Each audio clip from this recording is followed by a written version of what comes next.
الكريم ده رمضان المبارك څه مقصد دی؟ الله تبارک وتعالى فرمایي دي په دو ټوکو الفاظ کې لعلکم تتقون.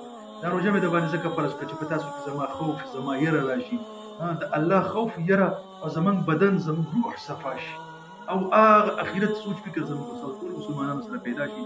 په دې میاشت کې ډېر زیات استغفار پکار دی، ډېره زیاته توبه پکار ده، الله نه جنت غوښتل، جهنم نه پناه غوښتل.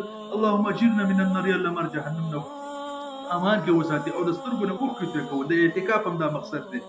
ګوره پیغمبر علیه السلام فرمایي مشکات شریف کې دا روایت شته دی چې ما من عبد مؤمن یخرج من عینیه دموع.